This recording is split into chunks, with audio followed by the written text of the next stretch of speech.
আফগানিস্তান বাজা। এই খুব সাবধান, খুব সাবধান, খবরটা কেউ সামনে যাবি না, হাতির দল থেকে আসতে পারে, সামনে যাবি না, খুব সাবধান। বেটা হাতির দল যখন তখন জঙ্গল থেকে বেরিয়ে এসে আমাদের ফসল নষ্ট করে দিয়ে যাবে। না না, এসব আর চলতে দেওয়া যাবে না, আজ ওদের তাড়াতেই হবে। হ্যাঁ হ্যাঁ, তাড়াতেই হবে।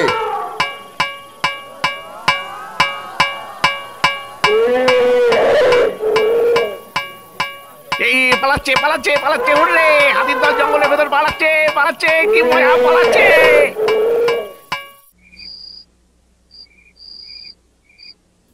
বাবা, আজ নাকি গ্রামে হাতির দল এসেছিল? হ্যাঁ এসেছিল, কিন্তু যে চাকরির খোঁজে গঞ্জের মহাজনের কাছে গিয়েছিলি তার খবর কি? বললো এখন লোক লাগবে না, 1 মাস পর আবার দেখা করতে বলেছে। 1 মাস করে তো বছর ঘুরতে চললো। শোন রঘুরাম, আর মাত্র 1 মাসই সময় পাবি তুই। এরপরও যদি কাজকর্মের সন্ধান করে না উঠতে পারিস তাহলে কিন্তু খাবার পাতে ওই দিস্তে দিস্তে রুটি আর হাতা হাতা ডাল জুটবে না।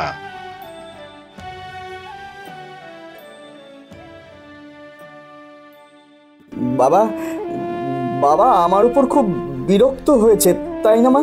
বিরক্ত হলে দোষটা কোথায় বল? তুই এত বড় একটা ছেলে হয়েও কোনো রোজগার পাতি করিস না। মানুষটার বয়স হয়েছে, এত বড় একটা সংসার কিছুতেই যে টানতে পারছে না। ঠিক আছে, যতদিন চাকরি না পাচ্ছি ততদিন জঙ্গলে গিয়ে কাঠ কেটে সেই কাঠই বেচবো। দেখ, যা ভালো মনে করিস কর।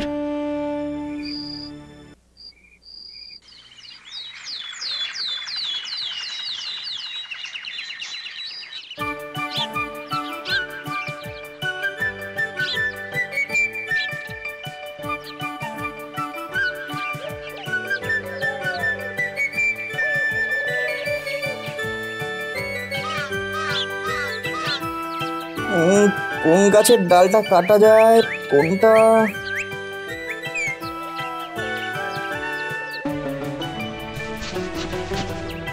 আরে গাছের আড়ালে ওটা কি?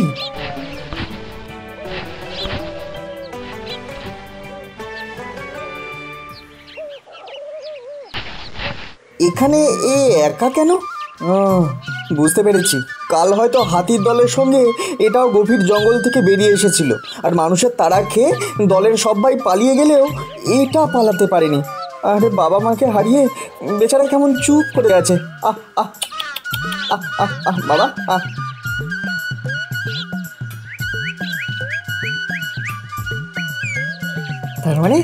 তার মানে আমাকে দেখে আর ভয় পাচ্ছে না। যা যা যা যা, এবার জঙ্গলের ভেতরে ঢুকে যা, তোর নিজের লোকেদের ঠিক খুঁজে পাবি। যা যা, আমি চলি রে গজপতি, চলি। কিরে, আমার হাত টেনে ধরলি কেন? আরে আরে আমাকে তো বাড়ি ফিরে যেতে হবে। ছেড়ে দে ছেড়ে দে ভাই, ছেড়ে দে ছেড়ে দে ছেড়ে দে। আমাকে ছাড়বি না? এই দেখো, চল চল তাহলে আমার সাথে চল। যাবি? চল তাহলে আমাদের বাড়িতেই চল, চল।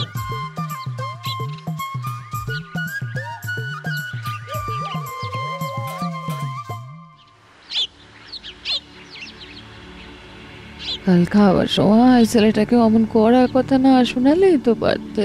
কাল শুনেছিলাম বলেই আজ তোমার ছেলে জঙ্গলে কাঠ কেটে 2 পয়সা রোজগার করতে গেছে, না হলে তো সারাদিন এদিক সেদিক করেই ঘুরে কাটাতো।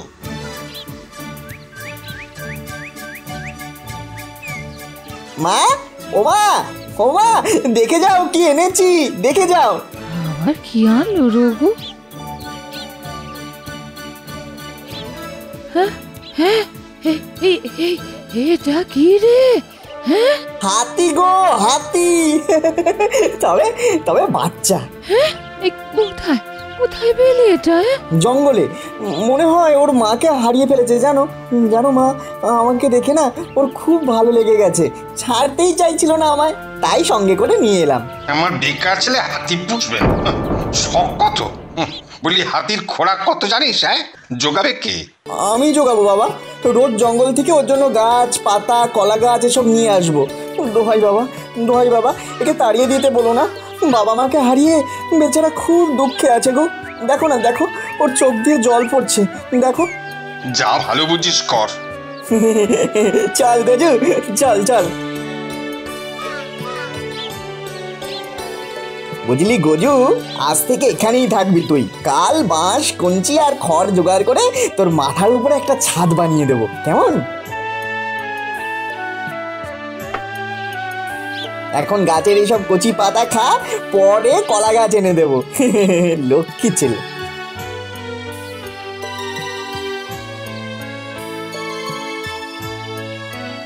ওরে বেটা, খাবার নাম নেই, শুধু দুষ্টুমি। আমার গায়ে পাতা ঝুলে সুড়সুড়ি দেওয়া হচ্ছে। দাঁড়া দাঁড়া, দেখ এবার আমিও তোকে কেমন সুড়সুড়ি দিই। দেখ দেখ কেমন লাগে। সাবাস, সুড়সুড়ি খেলে তুই মানুষের মতো হাসতে পারিস। গজুর সুর থেকে এটা কি ঝরে পড়লো? আরে আরে, এটা তো হিরে। হিরেই তো। মা, মা, বাবা। কি হয়েছে? চেঁচাচ্ছিস কেন? হ্যাঁ, এই দেখো। এ তো একটা হিরে, কোথায় পেলি এটা? গজুর সুরে সুরসুরি দিতে গজু খিক খিক করে হাসলো, আর তখনই ওর সুর থেকে এইটা ঝরে পড়লো। হাতি হাসলে হিরে ঝরে? জীবনে কখনো এমন অদ্ভুত কথা শুনিনি। আমার কথা বিশ্বাস হচ্ছে না তো? তাহলে আবার দেখো।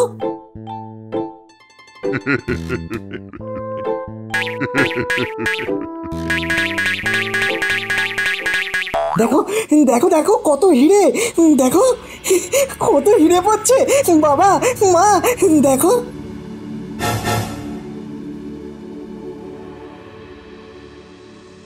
এরপর থেকে রঘুরামদের সংসারে আর কোনো অভাব রইল না। ওই মোহরগুলি বিক্রি করে তাদের পাকা বাড়ি হল। গজপতিকে নিয়ে রঘুরাম এখন সারা দিন মেতে থাকে। তাকে চান করায়, খাওয়ায়, তার সাথে খেলা করে। কয়েক মাসের মধ্যে গজপতিও বেশ বড় হয়ে উঠল। এর মধ্যে একদিন রঘুরামের ছোটবেলার বন্ধু খোকন তাদের বাড়িতে এসে হাজির। বাবা, এই কমাসে রঘুরামদের ভোল তো পাল্টে গেছে দেখছি। খড়ের চালার বদলে ঝকঝকে পাকা বাড়ি, আবার হাতিও পুষেছি। আরে রঘুরাম, কেমন আছিস? কেমন আছিস বল? আরে খোকন, কতদিন পরে এলি বলতো? আয় আয় আয়, আমরা সকলে ভালোই আছি রে। সে তো দেখতেই পাচ্ছি ভাই, চকচকে বাড়ি, আবার হাতিও কিনেছিস। এরাম কিনতে যাবো কেন? জঙ্গল থেকেই পেয়ে গেছি। তাই নাকি? তাই নাকি? জানিস তো, আমার এই গজুর একটা ভারী অদ্ভুত গুণ আছে। গুণ? কিরকম কিরকম গুণ? ও থাক, সে কথা ছাড় ছাড়। ও, আমায় বিশ্বাস করছিস না? আচ্ছা ঠিক আছে ঠিক আছে, তাহলে আমি এক্ষুনি চলে যাচ্ছি ভাই, আমি চলে যাচ্ছি। না না, তুই আমার ছেলেবেলাকার প্রিয় বন্ধু, তোকে কেন বিশ্বাস করবো না বল? তাহলে বল, ব্যাপারটা কি বল? এই, কাউকে বলিস না জানো, কেমন? আরে আরে দূর পাগল, এর পাঁচজনকে বলতে যাবো কেন? পাগল ছেলে, তুই বিশ্বাস করে স্বচ্ছন্দে আমায় বলতে পারিস, কাউকে বলবো না। দাঁড়া, দেখাচ্ছি।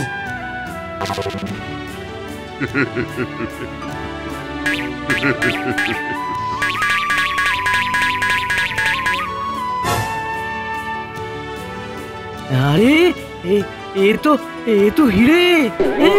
তাহলে আমার গজুর গুণটা বুঝতে পারলি তো? বুঝতে কি আর পারিনি, বিলক্ষণ বুঝতে পেরেছি। এই হাতির দৌলতেই তাহলে তোদের এত রমরমা। কিন্তু কিন্তু কিন্তু এই হাতিটা যে আমার চাই। কিরে, গজুর গুণ দেখে বোবা মেরে গেলি নাকি? তা কটা দিন আমাদের বাড়ি থাকবি তো রে? এতদিন পরে এসেছি যখন, তখন তো 2-4 দিন থেকে মাসিমার হাতের ভালো মন্দ রান্না খেয়ে তারপরে যাব।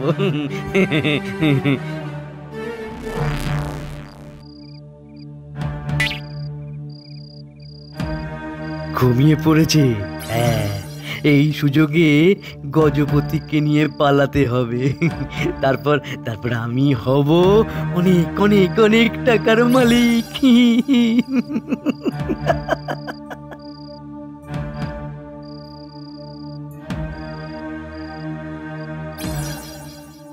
আরে খোকন কোথায় গেল? তাহলে মনে হয় আমার আগেই উঠে পড়ে এদিকে ওদিকে কোথাও গেছে।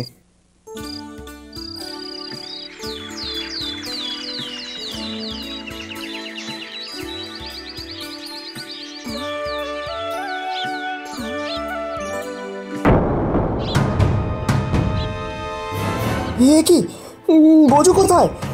গজু, গজু কোথায় গেল? গজু, গজু!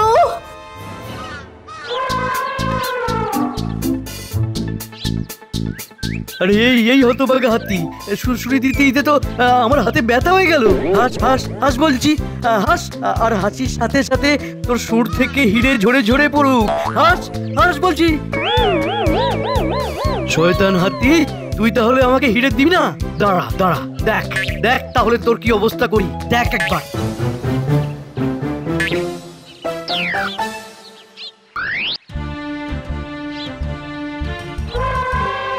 গজু, গজু আমি আসছি, গজু! আরে আরে, ও তো গজুর আওয়াজ। গজু, গজু আমি আসছি, গজু!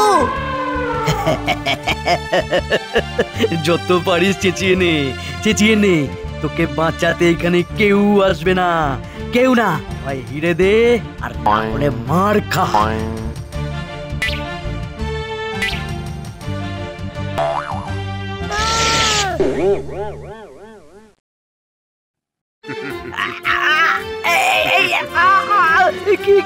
কে কোথায় আছো? কি কোথায় আছো? বাঁচাও বাঁচাও, এই পাগলা হাতির হাত থেকে আমাকে বাঁচাও, আমাকে বাঁচাও।